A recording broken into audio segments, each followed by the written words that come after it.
Hi friends, thank you very much for clicking ABC English. Friends, today on this podcast, we are gonna discuss the entire tense within a very short video.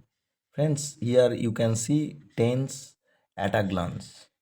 Friends, if you watch this video and if you follow the technique, you can grab it very easily and you can use it in your writing, and also you can use it in your speaking purposes. Friends, it will be very much helpful for you if you follow these techniques. Friends, there are three types of time. One is present, past, and future. So three times, and each and every action whatever we perform in our daily life, it may be within four types. That means one is indefinite, continuous, perfect, perfect continuous. These are the four states of any kind of action. That means whatever we perform, the activities in our life, it may be of four types. So 3 times and 4 types. So 3 into 4 equal to 12. That means entirely there are 12 tenses in English language. So my dear friends, first of all, present indefinite. Indefinite means any kind of normal regular action which we perform regularly or frequently, or some actions are permanent. These are indefinite. For that, subject, then verb, according to verb is or yes to be added, then if there is any object. If the subject is third person singular number, we should add yes or yes with it. Here the subject is I play football. This is the subject, this is the verb, and this is the object. The basic structure. Friends, this is the basic structure of English language. If it is he, if the subject becomes he, so we have to write down he plays football. It's very simple. And for negative, we have to do, for this one, we have to introduce do not. So I do not play football. I do not play. I do not play football. And if it is question, so we have to place these do at the beginning. So do I play football? Do I play football? It is very simple, friend.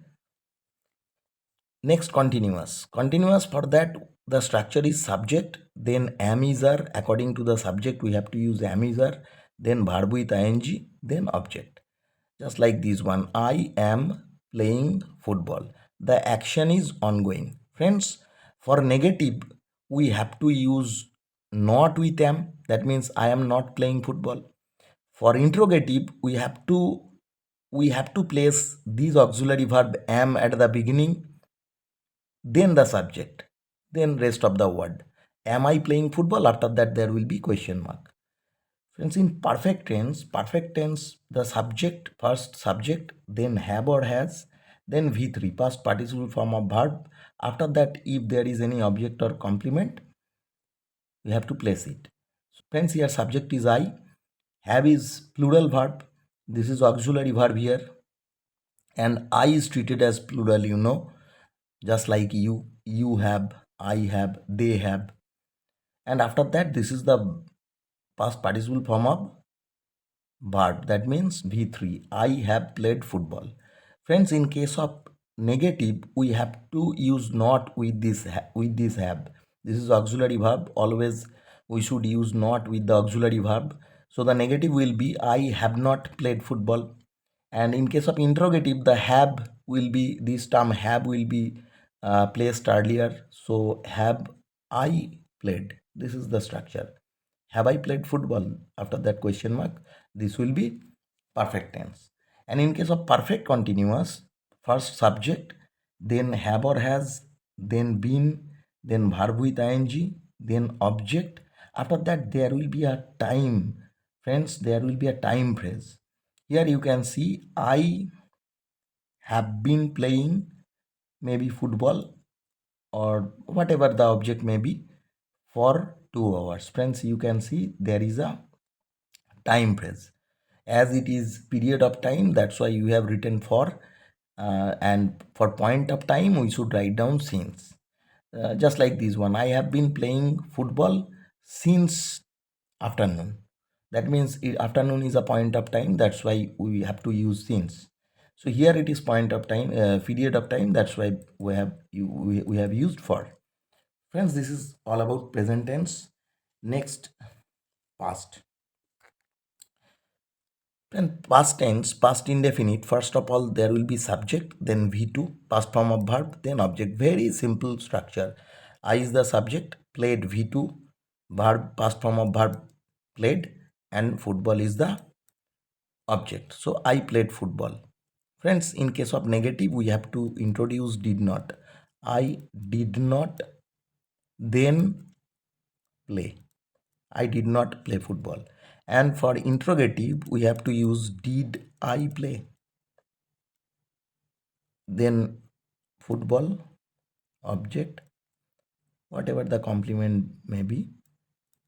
So did I play football? Friends, this is the interrogative structure. Next, past continuous tense. First of all, subject, then was or were according to the subject, then verb with ing, then object. So I was playing. I, subject, was auxiliary verb, playing verb with ing. After that, we can write down object. So I was playing football.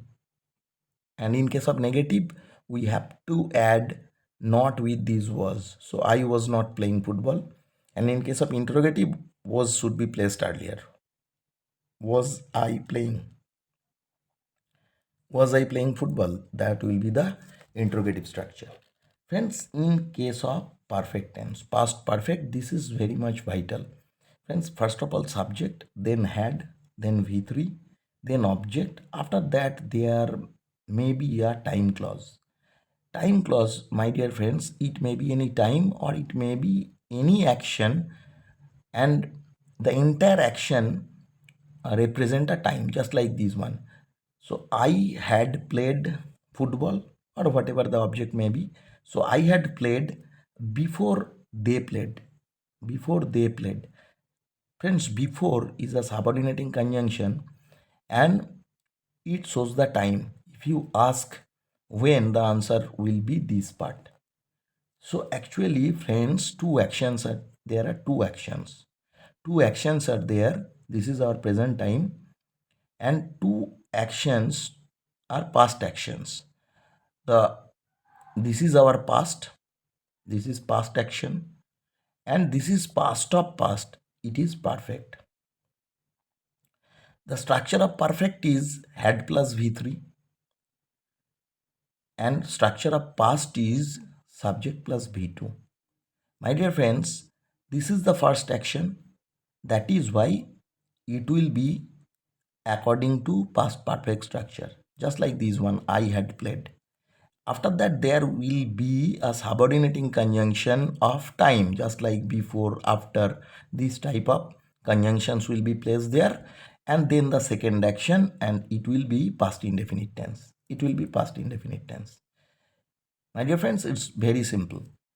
And the next one is past perfect continuous. Just like this one, this action will be going on for some time before the second action. This is the main thing. Here you can see subject, then had been, then verb with ing, then object, then the time clause. Then the time clause or the second action. You can see the example. I had been playing, I had been playing. That means it is continuing action, and it was past of past before they played. Maybe I had been playing for 2 hours before they played. Whatever it may be, you can write down a time here. So the structure is I had been playing, then object. If there is object, you can write down I had been playing football before they played. Friends, this is the past perfect continuous structure. Friends, now think about future. My dear friends, future is basically not a tense, because you can see always we use modals with it, and modals always shows possibility, future, present, past. So future is basically not a tense, because you can see always we use modals with it, and modals always shows possibility, future, present, past. So future is basically not a tense, because you can see always we use modals with it, and modals always shows possibility, future, present, past. So future is basically not a tense, because you can see always we use modals with it, and modals always shows possibility, Modals always shows ability. It is not actual tense. That's why we use modals with it. Anyway, the structure is subject, then shall or will, then V1, then object, just like this one, I shall play football. Continuous structure is subject, shall or will, then be plus verb with ing, object. I shall be playing football. Friends, future perfect, the same thing. In future perfect, there may be two future actions, just like this one. Suppose this is our present, this is our present, and this part will be future. And in future, there will be two actions. One action, first action, and the second action. For the first action, we will use future perfect, and for the second action we will use present indefinite. This is the most important thing. Subject, shall or will, then have, then V3, then object. So I shall have played football before they come here. You can see this is before they come here. This is the second action, and this is the first action, first future action. The next one, that is future perfect continuous. Same thing, this action will go on for some time. Subject, then shall, will, then have, then been, then verb with ing, then object, then time. That means this action will go on for some time. Then the second action. So friends, I shall have been playing football for 2 hours before the teacher comes. My friends, it is future tense. This action shows future activities, future time. My dear friends, I think you can understand the structure. You can use it in your regular conversation. So my dear friends, thank you very much for watching this video. And I think this entire chart or these tricks or this process will help you to keep it in mind the 12 tenses entirely. Friends, if you got any information, if you like this video, I would like to request you to subscribe to the channel and also share it with your friends or relatives, and stay tuned with this channel. I will post these types of very informative videos for you. Obviously you will be beneficial. So my dear friends, thank you very much for watching this video. Thank you.